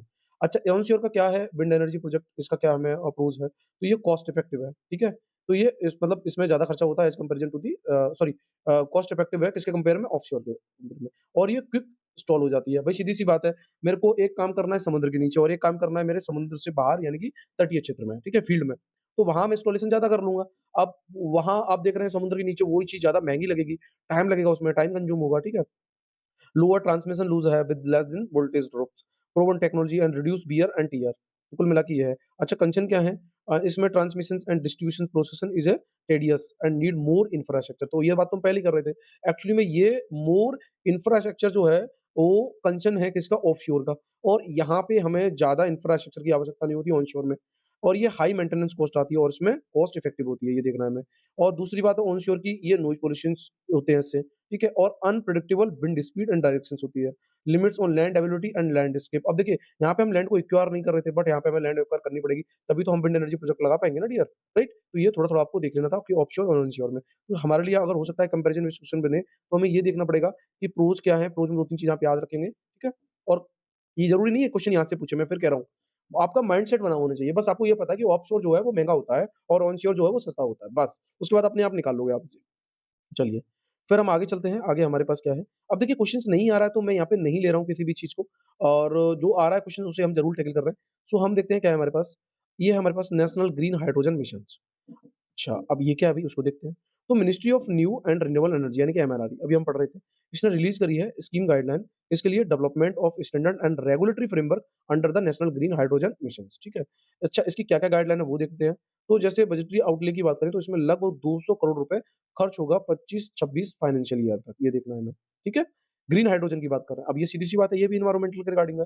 तो इसका मेन एम क्या होगा? ये आइडेंटिफाई करेगा जो भी गैप है, ठीक है? फिलहाल में अभी existing testing facility for compounded technology and process in the value chain of green hydrogen and it's derivative. तो कुल मिला के ये इसका मेन काम है कि जो भी गैप है, इसमें हम जो टेस्टिंग करते हैं, ठीक है? टेक्नोलॉजी और जो प्रोसेस होता है हमारा ग्रीन हाइड्रोजन और उसके डेरिवेटिव्स को लेके वो। स्कीम को इम्प्लीमेंटेशन करा जाएगा national institute of solar energy, you can say that nice के द्वारा, ये देखना है। इम्प्लीमेंटेशन मेथोडोलॉजी की बात करेंगे तो यहाँ पे आप देखेंगे हमारे पास है स्कीम इम्प्लीमेंटेशन एजेंसी, ये आइडेंटिफाई करेगी कि क्या टेस्ट फैसिलिटी होंगी और ये इश्यू करेगी कॉल फॉर प्रपोजल यानी कि सीपीएफ इन कंसल्ट किसके MNRE, you can say that ministry of new and renewable energy, और ये स्टेबलाइज करेगी इसकी टेस्टिंग फैसिलिटी को, और इसका जो प्रपोजल होगा वो इवैल्यूएट करा जाएगा प्रोजेक्ट अप्रेजल कमेटी के द्वारा, ये थोड़ा-सा हमें देखना है। और इसमें सिलेक्टेड एजेंसी होंगी, उनको you can say that will be recommended by the PSC and MNRE to issuing sanction, ठीक है? लेटर ऑफ अवार्ड जो होगा, अब इतना रायता कहाँ याद करने बैठे हैं भई हम। हमें तो ये समझना है कि एक्चुअली में हम यहाँ पे करना क्या चाह रहे हैं और हमारे लिए न्यू क्या है बस, ठीक है? चलिए वो मैंने बता दिया आपको फंडिंग, और ये थोड़ा-सा हमें देखना है। तो उसको फंडिंग जो है 100% कैपिटल कॉस्ट गवर्नमेंट एंटिटी के लिए एंड 70% जो कैपिटल कॉस्ट होगी वो नॉन गवर्नमेंटल एंटिटीज़ के लिए, और ये फंड कौन करेगा? एमएनआरई, सॉरी, आई पढ़ रहा हूँ मैं बार-बार, उसके लिए माफ़ी चाहूँगा। यानी कि ministry of new and renewable energy जिसको फंड करेगी। अच्छा, नेशनल ग्रीन हाइड्रोजन मिशन की बात करेंगे तो इसको लॉन्च करा गया 2023 में, जब इसका खर्चा था लगभग 19,744 करोड़। ड्यूरेशन इसका फेज़ 1 जो था वो 22-23 से लेके 25-26, और फेज़ 2 जो है 26-27 से लेके 29-30 तक। इसका मेन काम है कि इंडिया को मेक करेगा global hub for the production, usage and export के मामले में। की कंपोनेंट की बात करेंगे तो ये फैसिलिटेटिंग करेगा demand creations and strategic intervention for green hydrogen transition यानी कि साइट्स प्रोग्राम के थ्रू।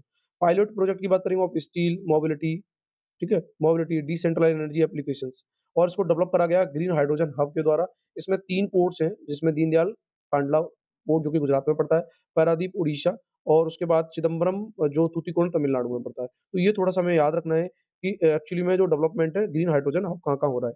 उसके बाद इनिशियल जो स्टेप लिए जाएँगे taken under the NGHM, you can say that. So इसमें हमारा होगा GAIL limited, NTPC limited and hydrogen based fuel electricity vehicles and oil India limiteds, ठीक है? अब थोड़ा-सा हम इसके बारे में भी देख लेते हैं। जो नेशनल ग्रीन हाइड्रोजन मिशंस की बात कर रहे हैं, तो इसमें क्या-क्या इनिशियल स्टेप लिए जाएँगे गिल इंडिया लिमिटेड के द्वारा। तो इसमें स्टार्ट होगा India's मैडन project for blending hydrogen. तो कुल मिला के ये कि हाइड्रोजन को ब्लेंड करने के लिए in the city gas distribution grid में इन इंदौर जो कि मध्य प्रदेश में पड़ता है। एनटीपीसी लिमिटेड ये क्या करेगा? ये इनिशिएटेड करेगा ब्लेंडिंग किसको? ग्रीन हाइड्रोजन को लगभग 8% से ऊपर। इसमें PNG network at the NTPC Surat, Gujarat में। तो सबने अपनी अलग-अलग पर्टिकुलर एरिया पकड़ रखी है। इसी तरीके से hydrogen based fuel cell electricity vehicles है, ये बसेस करेगा ग्रेटर नोएडा में, तो और एंड लेह बाय एनटीपीसी, ठीक है? अच्छा, उसके बाद है हमारे पास ऑयल इंडिया लिमिटेड यानी कि जो हम ओआईसी बोलते हैं। सो ओ इसको डेवलप्ड है 60 kilowatts capacity hydrogen fuel cell bus बनाई गई है। तो ये सबने अपने-अपने अलग-अलग एरिया पकड़ रखे हैं, वही बात मैं डिस्कस कर रहा था। अब बात करें हम ग्रीन हाइड्रोजन की, तो अब देखिए यहाँ से क्वेश्चन क्वेश्चन जो बनेगा वो हम आगे टैकल करेंगे, बट हमें एक रफली आइडिया लेना है। सो ग्रीन हाइड्रोजन एक्चुअली में है क्या? तो हाइड्रोजन जो कि प्रोड्यूस होता है इलेक्ट्रोलाइसिस, ठीक है? व्हिच जो कि स्प्लिट्स होता है वाटर मॉलिक्यूल्स में इनटू हाइड्रोजन्स में एंड ऑक्सीजन्स में, और जिससे इलेक्ट्रिसिटी जनरेट होती है from the renewable source. Another method है प्रोड्यूसिंग करने के लिए ग्रीन हाइड्रोजन को, इस जैसे बायोमास है, जिसमें गैसिफिकेशंस ऑफ द बायोमास जो प्रोड्यूस करता है हाइड्रोजन को, ठीक है? एप्लीकेशन क्या है ग्रीन हाइड्रोजन की? तो जैसे फ्यूल सेल इलेक्ट्रिसिटी व्हीकल्स है ना? Aviation and maritimes, industry, fertilisation, refinery, steel transport, road and rail, shipping, power generation. तो यहाँ हम ग्रीन हाइड्रोजन्स को यूज़ कर सकते हैं। क्लियर कट है? तो ये थोड़ा-थोड़ा हमें देख के चलना था। आगे बात करते हैं हम। अब क्या है कि एक्सपेक्टेड क्या है, क्या आउटकम होगा जो हमने 2030 तक जो मिशन रखा है वो, तो कार्बन डाई इमिशन जो है वो अवेटेड होगी, लगभग 50 MMT of carbon di emission. Employment की बात करेंगे तो लगभग 6 लाख फुल टाइम जॉब जो है इसमें क्रिएट होंगी, अगर हम ये वाला मिशन चलाएँगे तो। टोटल इन्वेस्टमेंट जो होगा इसमें लगभग 8 लाख करोड़ होगा, एंड रिन्यूएबल एनर्जी कैपेसिटी की बात करेंगे तो इसमें approximately 125 gigawatt of renewable energy की बात करी गई है। ग्रीन हाइड्रोजन प्रोडक्शंस की बात करेंगे तो achieving a production capacity of 5 MMT per annum, right? तो ये जो हमारा टारगेट है वहाँ तक का है। आगे बात करते हैं हम, ये थोड़े-से हमारे लिए इम्पोर्टेंट हो जाते हैं, टाइप ऑफ हाइड्रोजन्स। तो हाइड्रोजन के क्या-क्या प्रकार हैं? तो देखिए कार्बन पे तो क्वेश्चंस बन चुका है, पर हाइड्रोजन में एक बारी ज़रूर देखेंगे। जैसे ब्लैक एंड ब्राउन हाइड्रोजन्स की बात करेंगे, तो इस ये एक्चुअली में इसकी सोर्स जो है वो कोल है एंड ये कोल गैसिफिकेशंस, तो आपको सोर्स ज़रूर देख लेनी है। ग्रे हाइड्रोजन्स, तो इसकी प्रोसेस जो है वो मीथेन डिफॉर्मेशन के द्वारा एंड ये इसका सोर्स जो है वो नेचुरल गैस है। ब्लू हाइड्रोजन ये तो फॉसिल फ्यूल्स में, ठीक है? इसी तरीके से आपको मिल जाता है टर्किश हाइड्रोजन्स, तो ये आपको मीथेन्स में, ठीक है? पिंक हाइड्रोजन ये न्यूक्लियर एनर्जी में and green hydrogen renewable energy में। तो आपको एक बारी इनका जो जो भी you can say that hydrogen के टाइप्स हैं और उनके सोर्स है, वो ज़रूर याद रखने हैं। It's very important for us, यहाँ से क्वेश्चंस बनने के चांस रहते हैं, तो ये हमसे गलत नहीं होना चाहिए इन एनी केस, ठीक है? तो जैसे black carbon and brown carbon है, ये एक बार और रिपीट कर देता हूँ मैं आपको, ये कोल की सोर्स में है and then grey hydrogen natural में, और ये जो ब्लू वाला जो है ना वो फॉसिल फ्यूल्स में। इसको तो आप टैकल कर ही लोगे आराम से ग्रीन हाइड्रोजन को। पिंक वाला थोड़ा सा याद रखना न्यूक्लियर एनर्जी, और जो टर्किश जो है वो मीथेन, राइट? अच्छा, रिलेटेड न्यूज़ भी है जैसे साइट्स है। इसकी बात करेंगे तो ये strategic interventions for the green hydrogen transition programme है। रिसेंटली एक्चुअली में ये बाइंडिंग है green ammonia under the sites, यानी कि strategic interventions for the green hydrogen transition. अच्छा, आगे बात करें तो उसकी जो कैपेसिटी है वो अवेलेबल है for the binding under the mode 2A of the site programme, जो कि इंक्रीज़ हो रहा है 5,50,000 MMT per annum to 7,50,000 tons per annum. तो इतना you can say that increase हो रहा है। अगर हम मोड 2A की बात करें साइट प्रोग्राम की, तो ये प्रोवाइड करता है जो भी सिलेक्टेड बाइंडर फाइनेंशियल इंसेंटिव होती है 3 साल के लिए। किसके लिए? Green ammonia produce and supply के लिए। क्लियर कट है? तो ये चीज़ें हमें थोड़ी-थोड़ी देख के चलनी होती है, क्या इंपोर्टेंट है और क्या हमारे लिए इंपोर्टेंट नहीं है। आगे बात करते हैं, अब देखिए यहाँ पे क्वेश्चन्स आप देख रहे होंगे, ये क्वेश्चन्स जो बने हैं, है ना? उनको तो हम डिस्कस कर ही रहे हैं, और जो क्वेश्चन थीम है उनको भी थोड़ा-सा हम देख के चल रहे हैं। अब यहाँ पे मैंने आपको बता दिया कि क्या-क्या आपको याद रखना है। आगे बात करते हैं फिर हम। सॉरी, माफ़ी चाहूँगा मैं आपसे। यहाँ पे ना एक क्वेश्चन और था जिसको हमें टैकल करना था, वो मेरे माइंड से स्लिप हो गया, बट मैं इसको यहाँ पे लेके चल रहा हूँ। तो क्वेश्चन ये हमारा 2023 में पूछा गया यूपीएससी प्रीलिम्स में। क्वेश्चन्स क्या है वो थोड़ा-सा हम देखेंगे, और मैं थोड़ा-सा ध्यान नहीं दे पाया यहाँ पे। क्वेश्चन है हमारे पास, तो बड़ा ठीक है ना? ठीक, ठीक है, तो इसी को टैकल करते हैं। With reference to green hydrogen, consider the following statement. अभी हम green hydrogen पढ़ रहे थे, तो it can be used directly as a fuel for internal combustion. तो भी कहीं तक सही लग रहा है, कैन बी, मतलब कैन बी हो सकता है, मे बी, पॉसिबल है। दूसरा है हमारे पास, it can be blended with natural gas and use as a fuel for heat और पावर जनरेशन। भाई हम ग्रीन हाइड्रोजन को इसलिए तो यूज करना चाह रहे हैं कि हम जो है पावर जनरेशन की बात करें, हम जो है you can say that fuel की तरह से यूज में ले पाए, ठीक है? तो वही तो बात हम कर रहे हैं ना। It can be used, direct use नहीं करेंगे, ब्लेंड के रूप में करेंगे। It can be used in hydrogen fuel cell to run vehicles. अब ये भी हम चाह रहे हैं। तो अब ये बताओ, ये यहाँ पे कुछ भी आपको गलत लग रहा है क्या? अब देखिए ये वाला क्वेश्चन यूपीएससी में क्वेश्चन बना था, ठीक है? तो अब यहाँ पे देखेंगे आप, बहुत कॉमन है, बहुत नॉर्मल है। अभी हमने इसके ग्रीन हाइड्रोजन के बारे में हमने पढ़ा था कि हम इसे एक्चुअली में कहाँ-कहाँ यूज़ करते हैं और कैसे-कैसे इसका जो प्रोसेस है वो हमारा यूज़ में था। तो हमने ये सारा कुछ देखा था और उसमें से हमने ये चीज़ समझी थी कि हम यही तो बात करना चाह रहे हैं कि ये हम फ्यूल सेल इलेक्ट्रिसिटी व्हीकल की बात करेंगे, इंडस्ट्री में बात करेंगे, ट्रांसपोर्ट, रोड, रेलवे में बात करेंगे, शिपिंग, पावर जनरेशन में बात करेंगे। ये तो सारी बात हम अभी कर ही रहे थे ना, ठीक है? तो पावर जनरेशन वाला, तो श्योर शॉट है, आप बताओ इसमें से क्या होगा? आप मेरे को कमेंट बॉक्स में जवाब देंगे या मैं ही बता दूँ आंसर? चलो मैं ही बता देता हूँ। कैन भी जब भी लगा हो तो आँखें मीच सकते हैं, एक बार बता सकते हो आप, ये आंसर होगा इसका यूपीएससी में। बट थोड़ी सतर्कता रखनी है कि क्वेश्चन जो है वो हमारा पॉजिटिव सेंस में जाना चाहिए। तो हम यहाँ पे देख रहे हैं कि ये हमारा पॉजिटिव सेंस में जा रहा है कि हम इसे ग्रीन हाइड्रोजन को इस तरीके से यूज़ करेंगे। तो हमारा इसका आंसर हो जाएगा ऑल, राइट? तो 1, 2 एंड 3 तीनों ही हमारा सही है। तो ये मेरे को थोड़ा-सा देखना था, बट देख लिया हमने। चलिए आगे चलते हैं फिर हम। देखिए अब जहाँ क्वेश्चन आता है वहाँ हम ज़रूर टैकल करते हैं, जहाँ क्वेश्चन नहीं होता है, तो वहाँ से हम आगे बढ़ जाते हैं। अब हमारे पास है, थोड़ा स्पीड दूँगा मैं, जो भी इम्पोर्टेंट चीज़ है। ये है हमारे पास जियोथर्मल एनर्जी। अब भाई ये क्या है? जियोथर्मल, तो आप लगा रहे होंगे जियो, यानी कि जो पृथ्वी का अंदर हिस्सा है वो, ठीक है? वहाँ से एनर्जी रिसीव हो रही है। तो एक बारी देख लेते हैं हम क्या है। तो geothermal energy is a heat energy जो कि कम्स होती है कहाँ से? अर्थ कोर से। क्लियर कट है? और ये एक रिन्यूएबल एनर्जी सोर्स की तरह होती है, बिकॉज़ अर्थ कोर जो है वो कंटीन्यूअसली प्रोड्यूस कर रही है हीट को। Clear cut? तो आपको समझ में आ गया कि पृथ्वी के अंदर से जो भी हीट होती है उसे हम जियोथर्मल एनर्जी बोलेंगे, राइट? अब बात करते हैं हम अ राइट।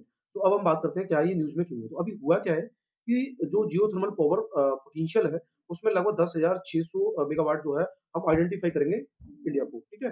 तो ये थोड़ा-सा हमें देखना है। अगर हम जियोथर्मल एनर्जी की बात करेंगे तो ये अभी हमने पढ़ा था, ये रिन्यूएबल हीट एनर्जी जनरेटर है, जो कि स्टोर होती है कहाँ पे? अर्थ में। और ये इंटरनल हीट या थर्मल एनर्जी है जो कि जनरेट होती है from the radioactive decay and continual heat loss from the earth formations. Clear cut है? तो ये थोड़ा-सा आपको याद रखना सेंटेंस यानी कि यू कंसीडर जो रेडियो एक्टिव वो डीके हो रहा है या फिर आप कह सकते हो अर्थ फॉर्मेशन में हीट लॉस हो रहा है। आगे बात करें इसके डिसएडवांटेज एंड इश्यू जो है जियोथर्मल एनर्जी के, तो वो क्या है? Possible land and subsidence and high transportation charge चाहिए of energy due to remote plant locations के कारण। Possible release of toxic chemicals भी होते हैं। अब ऐसी बात नहीं है कि आपको सिर्फ एनर्जी एनर्जी मिल जाएगी, नहीं, उसके साथ आपको mercury, arsenic, boron and antimony, और ये हमने लास्ट वीडियो में देखा था कि मरकरी कितना हार्मफुल है हमारे लिए। इस पे मिनीमाता कन्वेंशन जो कि जापान में चला गया, ये आपको देख के चलना है। अदर इश्यू की बात करेंगे तो हायर कैपिटल कॉस्ट और techno economic viability issues due to remote locations, right? अब इंडिया के द्वारा क्या-क्या स्टेप लिए गए हैं, वो थोड़ा-सा देख लेते हैं हम जियोथर्मल एनर्जी के लिए। तो renewable energy research and technology development programme, जिसे हम RERTD बोलते हैं। अब ये आपके लिए और इम्पोर्टेंट हो जाता है, ये जियोथर्मल के लिए एक इनिशिएटिव है। उसके बाद 100% फाइनेंशियल सपोर्ट मिलेगा। वाई किसके द्वारा? जो ministry of new and renewable energy के द्वारा, किसको? गवर्नमेंट और नॉन प्रॉफिट रिसर्च ऑर्गेनाइजेशंस को, और अप टू लगभग 70% इंडस्ट्री एंड स्टार्टअप्स को। क्लियर कट है? तो ये थोड़ा-सा आपको देख के चलना है। Renewable energy technology action platform की बात करेंगे, वो अंडर है US India strategic green programme के थ्रू। मिशन जो है advance and high impact research के रूप में। Clear cut? अब ये थोड़ी सी लोकेशन है तो वो आपको देख लेनी है। जैसे ग्रीन में क्या है? जियोथर्मल प्रोविंसेस हैं, इंपोर्टेंट थर्मल स्प्रिंग्स हैं, ठीक है? तो ये थोड़ी आपको एक बारी देख लेनी है। अब जैसे ये लोकेशन वाइज़ है, तो ये आप एक बार खुद इसको मैपिंग कर लेंगे या फिर मैपिंग की सीरीज़ चलेगी, तब हम इसे टैकल कर लेंगे, ठीक है? तो आप एक बारी देख लें कि जैसे पुंगा है यहाँ पे, फिर उसका मुरारन है, दिल्ली में आपको यहाँ सोहाना में, राइट? इसी तरीके से जो नॉर्थ ईस्ट हिमालय है वहाँ पे मिलेगा, बांग्लादेश में आपको, ठीक है? उसके बाद कोलकाता में, बे ऑफ बंगाल, उसके बाद अगुंडाला and Rajapur, Arabian sea, west coast, Mumbai, अंतुल साइरम्स एंड इधर आपको तुबा एंड ये मिल जाएगा आपको पेम्बे। अब ये चीज़ आपको थोड़ी-सी एक बारी देख लेनी है, राइट? आगे बात करते हैं फिर हम। अब है हमारे पास अंडरग्राउंड कोल गैसिफिकेशन। अब आप समझ रहे होंगे कि हम अंडरग्राउंड जो है कोल का क्या कर रहे हैं? गैसिफिकेशन कर रहे हैं। वो थोड़ा-सा हम देखेंगे। तो ये न्यूज़ में क्यों है? तो मिनिस्ट्री ऑफ कोल ने अभी लॉन्च करा है जो underground coal gasification pilot project, कहाँ पे? झारखंड में, इसलिए न्यूज़ में। क्लियर कट है? अब बात करते हैं एक्चुअली में अंडरग्राउंड कोल गैसिफिकेशन क्या है, क्या नहीं है? तो ये एक एनर्जी मैन्युफैक्चरिंग प्रोसेस है, जहाँ पे कोल जो है वो गैसिफाइड होता है या फिर यू कंसीडर केमिकली कन्वर्टेड होता है किसमें? सिंथेसिस गैस या फिर आप कह सकते हो सिनगैस में। In its original cold chains. Clear cut है? तो कोल जो है वो गैसिफाइड है, केमिकली कन्वर्टेड हो रहा है सिंथेसिस गैस में, उसे हम बोलेंगे कोल गैसिफिकेशन, राइट? यूसीजी की बात करेंगे तो ये गैस है as similar to surface coal gasification, जिसमें मिक्सचर होता है मीथेन का, कार्बन डाइऑक्साइड का, हाइड्रोजन का and carbon monoxide, you consider CO का। यूसीजी की बात करेंगे, ये इन सीटू कंबस्टन है of the coals into produce usable gases, right? In situ सकते हो कि एक ये यू कैन से दैट एक नेचुरल हैबिटेट, या फिर अगर हम एक बात में कहें तो यहाँ पे नेचुरल चीज़ों की ही बात होती है, राइट? अच्छा, उसके बाद बात करते हैं दिस प्रोसेस जो कि इनिशिएटेड हो रहा है injecting a steam and air oxygen इसमें into the igniting its and requiring temperature कितना? लगभग 1000 डिग्री सेल्सियस, राइट? तो इस तरीके से इसको अब देखिए, हमें उसकी जो केमिकल प्रॉपर्टीज़ है वो नहीं देखना है, हमें जो मेन मेन इंपोर्टेंट चीज़ है वो देखेंगे। और प्रोडक्ट क्या है यूसीजी के? जैसे इलेक्ट्रिसिटी है, केमिकल फीडस्टॉक है, प्रोडक्शन ऑफ हाइड्रोजन है, ये सब प्रोडक्ट्स हैं यूसीजी के, ये बहुत इंपॉर्टेंट हमारे लिए। बेनिफिट्स की बात करें यूसीजी की तो अनमिनेबल स्कूल्स एक्सेस की बात करता है, रिड्यूस कैपिटल एक्सपेंडिचर की बात करता है, एनर्जी डेंसिटी, राइट? ये सब बेनिफिट्स हैं। कंसर्न्स में जैसे इंड्यूस्ड सब्सिडेंस है, कंटामिनेशन ऑफ ग्राउंड वाटर, देखिए सीधी-सी बात है, अगर हम ग्राउंड वाटर में कोल गैसिफिकेशन करेंगे, तो ग्राउंड वाटर तो कंटामिनेटेड होगा ना, ठीक है? अनस्टडी स्टेट प्रोसेस है। क्या गवर्नमेंट के द्वारा कोल गैसिफिकेशन के लिए कोई you can say that step लिए गए हैं, इनिशिएटिव ली गई है? तो जैसे हाँ, yes, national coal gasification mission, ठीक है? उसके बाद dedicated policy framework for development of PCG in coal and lignites bearing area, उसके बाद scheme for the promotion of coal lignite gasification joint venture scheme. तो ये सब जो है इनिशिएटिव है गवर्नमेंट की कोल गैसिफिकेशन के लिए। क्लियर कट हो गया यहाँ पे? अब हम बात कर लेते हैं थोड़ा सा इस तरीके से और समझ लेते हैं बाई द सिस्टम। इस फिगर की बात करूँ तो इस फिगर में बस आपको देख लेना है कि जैसे किस तरीके से हम अंडरग्राउंड कोल गैसिफिकेशन से इलेक्ट्रिसिटी को प्रोड्यूस कर रहे हैं, राइट? और जो यहाँ पे हम कार्बन डाइऑक्साइड्स को भी सेपरेट कर रहे हैं, ठीक है? गैस को भी हम क्लीनिंग कर रहे हैं, ठीक है? यहाँ पे हमें आर्स एंड चार मिल जाएगी, तो उसको भी हम यूटिलाइज कर सकते हैं। क्लियर कट है? तो इस तरीके से हमें देखना था ये क्या है, क्या नहीं है हमारे लिए। आगे बात करते हैं, फिर है हमारे पास सस्टेनेबल एग्रीकल्चर। अब हम आ गए एग्रीकल्चर फील्ड में। तो हमें देखना है नेचुरल फार्मिंग। तो नेचुरल फार्मिंग तो आप समझ रहे होंगे कि सब कुछ नेचुरल होगा। तो देखते हैं क्या है। इसका कोई क्वेश्चंस नहीं बना है, तो यहाँ पे मैंने कहीं भी यहाँ पे टैकल नहीं किया। क्वेश्चन बनता कुछ और शॉर्ट है, हम उसे टैकल करते हैं। तो क्या है, हम बात करते हैं नेचुरल फार्मिंग की। तो रिसेंटली अभी हुआ क्या है, यूनियन कैबिनेट ने अप्रूव करा है national mission on natural farming, ठीक है? ये you can see that as a child loan centrally sponsored scheme है। तो पहले थोड़ा ये समझना है कि हम नेचुरल फार्मिंग में national mission on natural farming की बात कर रहे हैं। तो स्पॉन्सर का मतलब है जिसमें गवर्नमेंट की भी शेयरिंग होगी और स्टेट्स की भी शेयरिंग होगी। इसके अंडर में ministry of agriculture and farmer welfare, right? अच्छा, अब हम बात करते हैं national mission on natural farming के बारे में। तो ये या ये भारतीय प्राकृतिक कृषि पद्धति यू कैन से दैट उसको हमने रीनेम किया है national mission on natural farming के रूप में फ्रॉम 2023-24 में और इसमें इम्प्लीमेंटेशन करा जाएगा ये अक्रॉस कंट्री यानी कि कंप्लीटली पूरे भारत में। और अगर हम बात करें भारतीय प्राकृतिक कृषि पद्धति की, तो ये सेंट्रली स्पॉन्सर्ड स्कीम अब देखिए मेन-मेन चीज़ें निकालेंगे। ये सेंट्रली स्पॉन्सर्ड स्कीम है, इसका पहले नाम भारतीय प्राकृतिक कृषि पद्धति था, क्लियर कट है? और ये you can say that initiated हुआ था 6 ईयर के लिए 2019 से लेके 25 तक। और ये सब स्कीम है अंडर अम्ब्रेला स्कीम ऑफ परंपरागत कृषि विकास योजना जो कि 2019 में थी। अब इसका मेन एम क्या है? इसका मेन एम है ये कवर करेगा 12 lakh hectare, 600 major blocks of the country and provide करेगा फाइनेंशियल असिस्टेंस लगभग 12,200 रुपए hectare for the 3 year for cluster formations and capacity buildings के लिए। अब हमारे लिए क्या इंपॉर्टेंट बन जाता है भैया वो चीज़ निकाल लेते हैं कि जो एनएमएनएफ जो है वो एक सेंट्रली स्पॉन्सर्ड स्कीम है, ठीक है? और ये लगभग कितना हेक्टेयर कवर कर रहा है? 12,200 हेक्टेयर पर हेक्टेयर, ठीक है? वो भी 3 साल के लिए।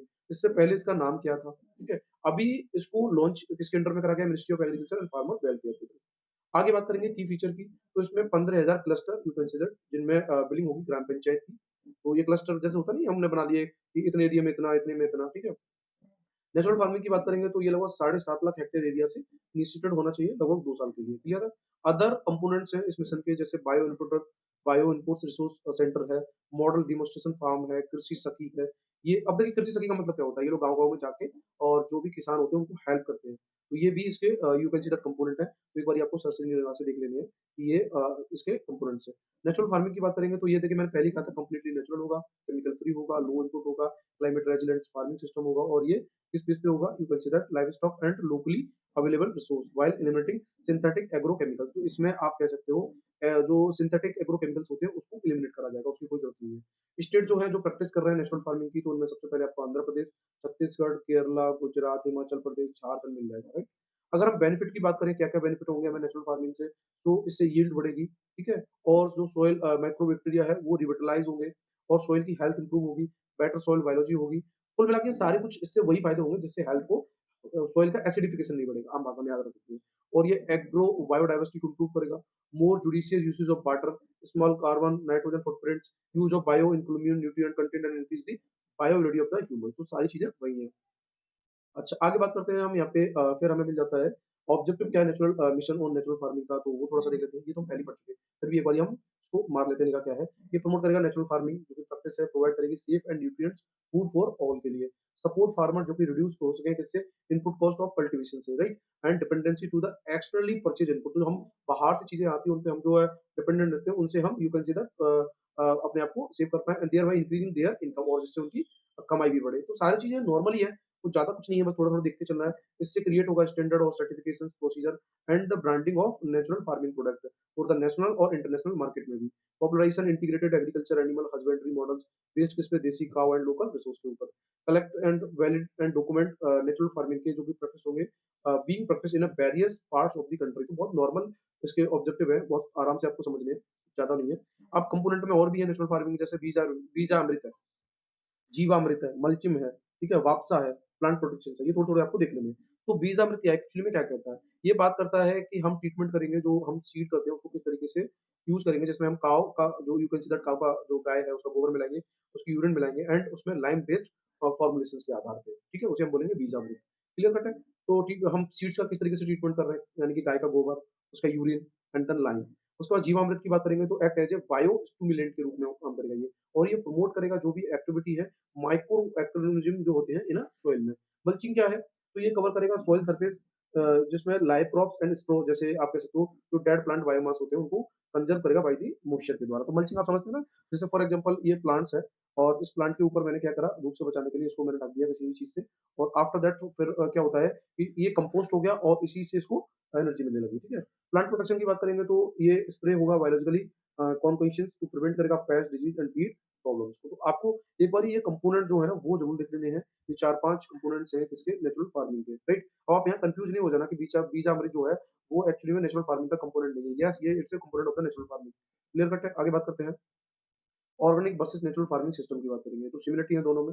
नॉन केमिकल सिस्टम्स है फॉर फार्मिंग कुल मिला के ये है चाहे ऑर्गेनिक हो या नेचुरल फार्मिंग सिस्टम हो, इसमें केमिकल का यूज़ नहीं होता, ठीक है?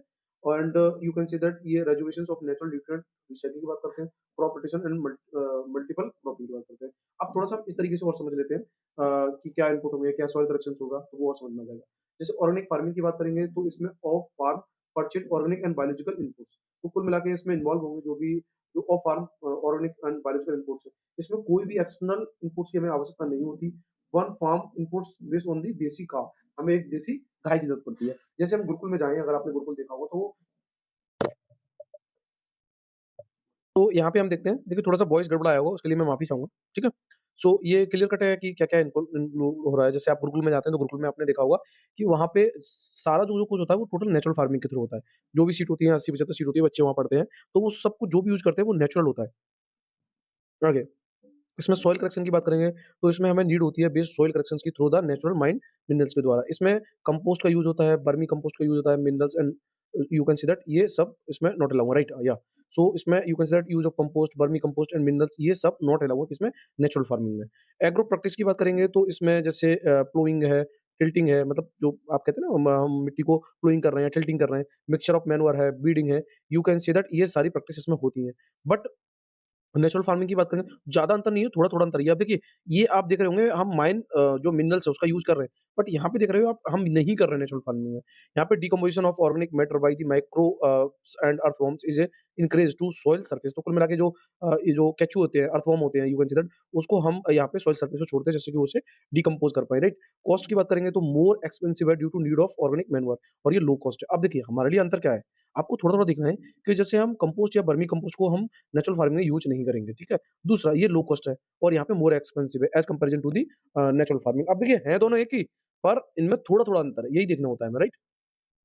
आगे बात करते हैं कुछ इनिशिएटिव हैं जो प्रमोट करती है नेचुरल फार्मिंग को जैसे national centre for management of agriculture extension जिसे हम मैनेज कहते हैं। ये थोड़ा-थोड़ा देखना है हमें। उसके बाद national centre for the organic and natural farming you can see that NCONF है। उसके बाद national mission on sustainable agriculture नामसा है। उसके बाद पीकेवाई ठीक है? ये आपके जो है इनिशिएटिव है जो प्रमोट करती है किसको? नेचुरल फार्मिंग को राइट?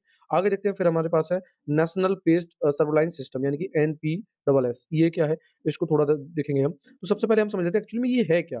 तो इसका मेन काम है जो भी फार्मर की पेस्टिसाइड्स पे यू कैन से दैट जो डिपेंडेंस होती है उसको कम करने का काम करता है ये नेशनल पेस्ट सर्विलांस सिस्टम्स ठीक है? और इसमें you can say that scientific approach को इंक्लूड करा जाता है और इनका मेन काम होता है कि ये पेस्ट मैनेजमेंट को बेटर करेंगे, ठीक है? एजेंसी इसमें कौन-कौन सी इन्वॉल्व हैं? जैसे आपके director of the plant protections and quarantine and storage and ICAR यानी कि national research centre for integrated pest management ये इसमें यू कैन से दैट इनका कोलैबोरेशंस है, ठीक है? आगे बात करेंगे की फीचर के इसका मेन काम क्या है तो समझ में आ गया होगा आपको ये क्या है। तो जो फार्मर है वो एक्चुअली में पेस्टिसाइड्स पे ज़्यादा डिपेंडेंट ना रहे, उनको कम करने का काम करता है ये। Use of cutting edge to technology like artificial intelligence and machine learning, mobile app, web portal and expert advice. तो यू कैन सी दैट इसे हम इसके की फीचर हैं जो अभी हम लेके आए नेशनल पेस्ट सर्विलांस सिस्टम को। अच्छा ये न्यूज़ में क्यों है? यूनियन मिनिस्ट्री ऑफ एग्रीकल्चर ने अभी लॉन्च करा है AI based platform national paste surveillance system, ठीक है? That is promote integrated pest management in India. अब देखिए आर्टिफिशियल इंटेलिजेंस को हम यहाँ भी यूज़ कर रहे हैं, पेस्ट मैनेजमेंट में भी, ठीक है? अब हम बात करते हैं components methods of pest management की तो जैसे कल्चरल पेस्ट कंट्रोल जिसमें मेथड्स का यूज़ होगा, क्रॉप रोटेशंस उसके बाद फॉलोइंग हार्वेस्ट एंड डेट्स इन सब का।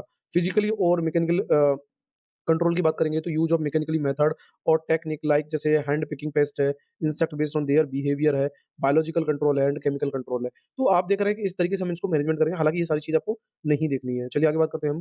फिर हमारे पास फूड वेस्ट मैनेजमेंट। अब इसकी बात करते हैं भाई क्या है, क्या नहीं है। तो थोड़ा-सा मैं स्पीड दूँगा, क्वेश्चन्स यहाँ से नहीं बनाए और इसको हम जल्दी-जल्दी पढ़ के निकल लेंगे। तो देखते हैं यूनाइटेड नेशंस एनवायरनमेंटल प्रोग्राम ने लॉन्च करा है फूड वेस्ट इंडेक्स। अब हमारे लिए यही इंपॉर्टेंट है कि फूड वेस्ट इंडेक्स जो है वो किसके द्वारा लॉन्च करा गया है? वेरी इंपॉर्टेंट क्वेश्चन बनेगा। तो वो क्वेश्चन अगर आपसे पूछा गया तो श्योर शॉट है वो क्वेश्चन आपसे यहीं से हाइलाइट करके पूछ लेगा। बस इससे आगे नहीं बढ़ेगा, ठीक है? अच्छा विद किसके साथ? डब्ल्यूआरएपी यानी कि waste and resource actions programme के थ्रू। अच्छा अगर हम इसके बारे में बात करें फूड वेस्ट इंडेक्स के बारे में, तो ये ट्रैक करता है जितने भी ग्लोबल और नेशनल जनरेशंस होते हैं फूड और इनएडिबल पार्ट्स को, जो कि वेस्ट करते हैं at retail and consumers, household and food service levels को। क्लियर कट है? ये सपोर्ट करता है गोल ऑफ 2 इंडिकेटर यानी कि sustainable development goal 12.3 which is to achieve by 2030 ठीक है? और जो 12.31 ए है एंड एसडीजी 12.31 बी। तो इनमें थोड़ा-सा हम डिफरेंस पहले समझ लेते हैं। तो 12 अब इतना डीप में नहीं ले जाएगा ना, वही बात तो मैं कह रहा था आपसे। जो पूछना होता है ना, वो वहीं से लाइन से उठा लेता है और इस चीज़ पे हम बहुत फ़ोकस कर रहे हैं। फूड लॉस इंडेक्स यानी कि 12.3.1 ए में। नहीं सस्टेनेबल डेवलपमेंट गोल का। ये बात करता है कि जो फूड लॉसेस है, ठीक है? उसे हम रिड्यूस करेंगे along productions, supply chain including post harvest losses, ठीक है? और कस्टोडियन कौन है? Food and agriculture organisations. अच्छा, इसकी बात करेंगे तो ये क्या कहता है? ये food waste index have per capita global food waste at retail and consumer level. इसका कस्टोडियन कौन है? यूएनपी, जो कि इसे लॉन्च करता है। की फंडिंग की बात करेंगे तो हाउस होल्ड मतलब जो हाउस होल्ड होते हैं across all country wasted over 1 billion meals a day in 2022। अब आप देख रहे हैं ना, मतलब ऑल अगर हम you can see that continents की बात करेंगे, तो लगभग 1 बिलियन मील्स यानी कि 1 मिलियन मील्स तो हम खाना बर्बाद कर ही रहे हैं। और फूड वेस्ट जनरेट की बात करेंगे तो लगभग 8 से 10% global green house gas emissions हो रहा है इससे। खाना बर्बाद कर रहे हैं, उसके साथ इससे ग्रीन हाउस गैस इमिशन भी हो रहा है, ठीक है? अच्छा, आगे बात करेंगे डब्ल्यूआरएपी के बारे में, तो वो थोड़ा-सा देख लेते हैं। It is a climate action NGO है, जिसको स्टेबलाइज़ करा गया यूके 2000 में। और ये वर्किंग करता है, टैकल करेगा जो भी क्लाइमेट क्राइसिस होते हैं एंड जो प्लैनेट के लिए सस्टेनेबल फ्यूचर होगा उसको ये you can say that give करेगा, राइट? सजेशन करेगा for reducing food waste through the collaboration approach के द्वारा, systematic action through the private public partnership model, जिसमें you can say that Courtauld commitment है जो कि 2030 यूके में ऑस्ट्रेलिया फूड पैक्ट, ठीक है? स्टेबलाइज़ करेगा रोड मैप और delivery plan targeting priorities area hotspot of wastage, right? अच्छा, अब देखिए यहाँ थोड़ी-थोड़ी इम्पोर्टेंट होती है, वो हम निकाल लेते हैं, आगे हम चलते हैं। कुछ ऐसा नहीं है हमारे लिए। बात आगे करते हैं, फिर हमारे पास है पायरा क्रॉपिंग सिस्टम। अब ये क्या है? थोड़ा-सा देख लेना हमें। तो एक्चुअली में ये एक रिले मेथड है, जो शोइंग करता है short duration pulses oil seeds, ठीक है? Which are broadcast in standing crops of rice लगभग 2 वीक्स बिफोर इट्स हार्वेस्ट, ठीक है? और इसमें you can say that intervention allow नहीं है, जैसे टिल्जेस जो हम टिल्ज करते हैं, वीडिंग करते हैं, इरिगेशंस करते हैं, या फर्टिलाइजर्स जो एप्लीकेशंस होती हैं उनको। इसका मेन बेनिफिट क्या है? Maximum land use efficiency and boost farmer income. अच्छा, एरिया जो है यहाँ पे ये प्रैक्टिस की जाती है Bihar, eastern Uttar Pradesh, west Bengal, Chhattisgarh and Odisha. तो आप पैरा का मतलब आसानी से अगर मैं एक भाषा में समझाऊँ तो जैसे बिहार में आप देखेंगे, तो एक्चुअली में कोई फसल खड़ी है और वो फसल कटी नहीं है, उससे पहले ही हमने दूसरी फसल बो दी, यानी उसे बुआई कर दी या उसे डाल दिया हमने कि दूसरी फसल हो जाए हमारी। वो कटी नहीं और दूसरी हमने बो दी, उसे हम बोलेंगे para cropping system. Clear cut है? अच्छा, और ये एक्चुअली में ये न्यूज़ में क्यों है? तो ये जो कंजर्वेशन एग्रीकल्चर प्रैक्टिस है, वो उड़ीसा में रिपोर्टली ड्यूलिंग इन अ रेसेंट ईयर, ठीक है? सो ये थोड़ी-सी चीज़ें होती हैं। अगर मैं आम भाषा में बताऊँ तो ड्यूलिंग एक्चुअली में अभी उड़ीसा में ये यू कंसीडर पिछले सालों में कम हुई है, इसलिए न्यूज़ में है। आगे हमारे पास ग्रीन मैन्योरिंग, ये क्या है? Distribution of green manure डैनिचा has been कमेंसेड इन तमिलनाडु। तो ग्रीन मैन्योरिंग क्या है? तो यहाँ पे क्या होता है, राइट? या सो growing of plants belonging to you can say leguminous family and incorporated them into soil after sufficient growth चाहिए। Generally grow in a green manuring crop in India. Daincha is a used for feeding livestock and soil improvements के लिए चाहिए हमें, ठीक है? ये डाइंचा भी बोलते हैं, डाइंचा, राइट? इसका मेन काम क्या होगा? डाइंचा लाइक जॉलरी टाइप का होता है, अगर गाँव में जो स्टूडेंट्स रहे वो उन्होंने देखा होगा। इससे सॉइल स्ट्रक्चर जो है वो इम्प्रूव होगा, वाटर होल्डिंग कैपेसिटी भी बढ़ती है और जो सॉइल लॉस जो होता है वो कम होता है। इससे क्या होता है? वीड प्रोलिफरेशंस होता है, यू कैन से वो कम होता है और ये रिक्लेम एल्कलाइन सॉइल्स को हेल्प करता है। ये organic matter to the soils and stimulate activity of the soil microorganism. तो ये थोड़ी-सी चीज़ें हमें देखनी होती है। आगे हमारे पास इंटीग्रेटेड न्यूट्रिएंट मैनेजमेंट, तो इसकी बात करें तो रिसेंटली एक्सपेरिमेंट जो है कंडक्ट करा गया Indian council of agriculture research के द्वारा, रिवील करेगा integrated nutrients management maintain soil fertility को। अब बात करें हम इंटीग्रेटेड न्यूट्रिएंट मैनेजमेंट की, तो ये मेंटेनेंस है सोइल फर्टिलिटी और प्लांट न्यूट्रिएंट सप्लाई को लेके, ठीक है? In a optimum level for sustaining desired productivity through किसके?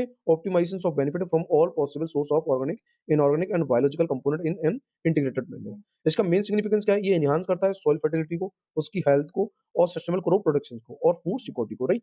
गवर्नमेंट ने क्या इनिशिएटिव लिया है इसको प्रमोट करने के लिए इंटीग्रेटेड न्यूट्रिएंट मैनेजमेंट के लिए? तो जैसे परंपरागत कृषि विकास योजना, भाई ये तो मैंने बहुत अच्छे से पढ़ा है। Mission organic value chain development in north east regions है, मार्केट डेवलपमेंट असिस्टेंट यानी कि एमडीए, जो कि प्रमोट करेगा ऑर्गेनिक फर्टिलाइजेशन को, पीएम प्रणाम जो कि प्रमोट करेगा sustainable and balance use of fertilisers, right? So यहाँ तक हम देख चुके हैं। अब देखिए, यही चीज़ होती है कि हम किस तरीके से उसको टैकल कर रहे हैं, किस तरीके से नहीं कर रहे हैं। सो आज हम इसको यहीं रोकेंगे, उसके बाद हम नेक्स्ट पार्ट में लेके आएँगे इसे। सो मिसलेनियस हम आगे देखेंगे, ओके? और मैंने आपको बताया कि हमारा डिस्टर्ब नहीं होना चाहिए स्टैटिक पोर्शंस, और हम जो कंटीन्यूअसली देख रहे हैं अपना सी सेट पोर्शंस, ठीक है? 1 आवर के शेड्यूल में ये कंप्लीटली फिनिश हो जाएगा। Okay, so thank you so much.